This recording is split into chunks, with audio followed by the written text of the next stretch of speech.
법무부 차관님. 네. 네, 12월 10일 날 명태균 씨의 황금폰이 압수가 됐어요. 알고 계시죠? 네네. 근데 그 이후로 황금폰과 관련된 수사가 거의 진행이 안 되는 것 같습니다. 지금 디지털 포렌식에서 분석 중에 있고. 분석 중이에요? 예. 자, 지금 창원지검에 파견됐던 검사들이 상당수가 복귀했다는 얘기가 들리는데 복귀한 거 맞습니까? 아닙니다. 그 상당 부분은 계속 남아 있어서 파견 네. 연장을 통해서 계속 수사를 하고 있습니다. 네, 몇 명이 파견됐고 몇 명이 복귀했는지 체크해서 따로 보고 한번, 가십시오. 예, 그렇게 하겠습니다. 네. 그 내란 특검법에 대해서 저기 최상목 권한대행에게 제의 요구해야 됩니다라고 건의했어요, 안 했어요? 그 부분은 이 정부 국무위원 등을 비롯해서 답변 빨리 하십시오. 예, 여러 위원님들 의견을 모아서 종합적으로 결론 내린 것으로. 아니, 법무부 차관이 건의했냐고요? 구체적으로 제가 어떤 내용으로 건의했다라는 거는 말씀드린 거는 맞지 않는 것 같습니다. 왜 얘기를 못 합니까? 건의 안 했다는 얘기네요. 그렇게 이해하겠습니다. 건의했으면 건의했다고 하지 왜 얘기를 못해? 그전에는 건의했다고 다 얘기해놓고 왜 이번에만 건의했다고 얘기를 못합니까? 아니, 건의 안 했으니까 그런 거죠? 아닙니다. 기본적으로 자, 문제점에 대해서는 다 말씀을 드렸고. 건의 안 했잖아요. 그런데 제의하라고. 맞죠? 아닙니다. 그렇진 않고. 그럼 건의했습니까? 문제점에 대해서는 제의 요구 지적을 하셔야 됩니다라고 건의했어요. 그러면 문제점에 대한 지적을 했고 제의 요구 결정 자체는 제가 결정 단독으로 할 수 있는 건 아니기 때문에 여러 의사를 모아서 한 것으로. 그 부분은 더 확인해 보겠습니다. 함부로 거짓말하시면 안 됩니다. 자, PPT 보여주세요. 마은혁 헌법재판관 미임명에 대해서 지금 권한쟁의 심판 중이잖아요. 맞습니까? 네. 근데 최상목 권한대행이 이런 얘기를 해요. 위헌 결정이 나오더라도 곧바로 임명하지 않고 법무부와 법제처와 추가 검토를 하겠다. 법무부가 이거 추가 검토할 권한이 있나요? 뭐 기본적으로 추가 검토할 겁니까? 요거 오면? 아직 구체적인 사안에 대한 결정이 이루어지지 않았기 때문에 거기에 대해서 그걸 전제로 말씀드리는 건 맞지 않습니다만 기본적으로는 이 법무부의 위치라는 것이 어떤 국정 운영에 있어서 권한대행이 이렇게 얘기했는데 검토 안 할 거예요? 법적인 측면에서 조언을 할 수 있기 때문에 필요한 하지 마십시오. 그런데 하면 안 됩니다. 다음 페이지 보여주시죠.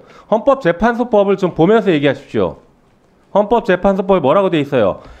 권한쟁의 관련해서 헌법재판소가 66조 2항입니다. 헌법재판소가 부작위에 대한 심판 청구를 인용하는 결정을 할 때에는 피청구인은 결정 취지에 따른 처분을 하여야 한다. 법무부한테 물어봐서 한다가 아닙니다. 법제처에 물어봐도 안 되고 해야 됩니다. 이게 안 읽혀요? 해석이 안 됩니까? 그 다음 뭡니까? 67조 결정의 효력. 헌법재판소의 권한쟁의 심판 결정 모든 국가기관 지방자치단체를 기속한다. 법무부도 기속되죠?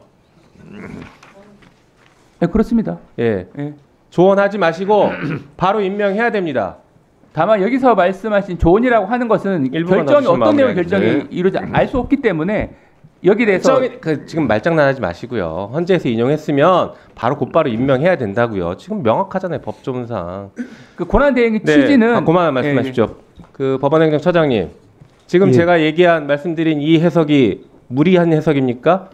위원님의 취지는 충분히 이해하겠습니다. 다만 이제 이런 부분에 대해서 여러 가지 이제 논란이 이루어지고 있기 때문에 저희들 입장에서는 모든 사건들이 재판 중에 있는 사안에 대해서는 법원의 잠깐 바꿔볼게요. 대법원에서 어떤 판결을 내렸어요.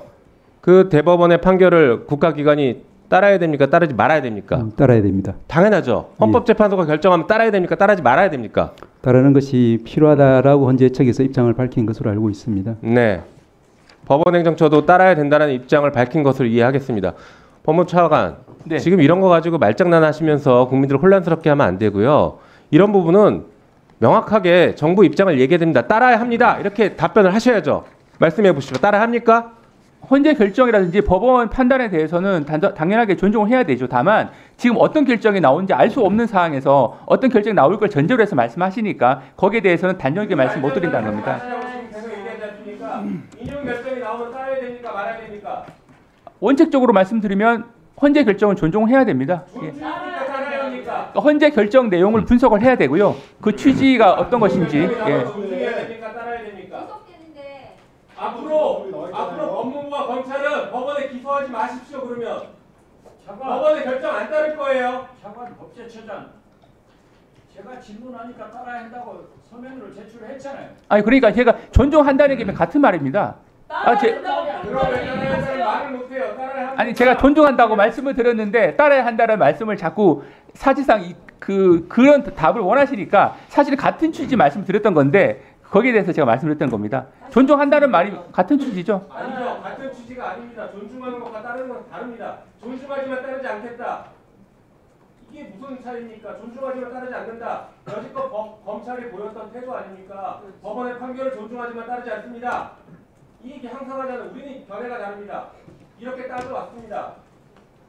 헌재의 결정 따라야 됩니까? 예, 헌재 결정이 나오면 그 취지를 분석을 해서 취지에 맞게 저희가 행동할 수 있도록 조언을 하도록 하겠습니다. 네, 정리해 주시죠. 여전히 이상한 태도를 견지하고 있습니다. 우리 김서구 장관 대행님, 네. 기속된다라는 뜻이 무슨 뜻이에요? 기속된다. 그대로 해야 된다는 의미죠. 네? 그대로 해야 한다라는 의미죠. 기속된다는 것이. 사전에는 그냥 묶어버린다 이런 뜻이에요. 의무사항이죠. 기속된다는 것은 따라야 된다는 거잖아요. 존중한다 이런 개념하고 좀 달라요. 그러니까 법률가께서 법률적 용어로 그냥 말씀하시면 될 일을 왜 그냥 사사로이 그냥 이렇게 말씀을 하세요. 그냥 법률적 용어로 기속되게 돼 있고 기속이라는 뜻은 따라야 된다는 뜻입니다. 의무사항입니다. 그렇게 말하면 논란이 안 일어나잖아요. 왜 자꾸 그러세요? 따를 생각이 없는 거지. 아니 서영기 의원님 또 그런 것 같지는 않고요. 근데 따라야 된다라고 속으로 생각하는데 표현을 그렇게 하심으로써 의심을 자꾸 받고 자꾸 이렇게 말에 꼬리를 물게 해요. 차관님. 네. 그렇지 않습니까? 그냥 법률에 나온 대로 그냥 법률적 용어를 사용하시면 돼요. 그리고 그것을 서영기 의원님이 잘 못 알아듣신 것 같다 그러면 아 요거는 따라야 된다는 뜻입니다. 의무입니다. 이렇게 그냥 설명해 주면 되잖아요. 서영기 의원님 예를 들어서 죄송합니다. 그냥 예를 든 거예요. 아니 그래서 그렇게 그냥 시간도 없는데 그렇게 말씀해 주시면 좋겠어요. 법무부 차관이 똑바로 얘기를 해줘야죠. 예.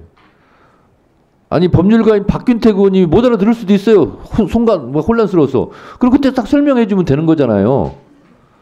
기속된다 맞죠? 헌재 판결은. 아니 그렇습니다. 네. 간단하잖아요.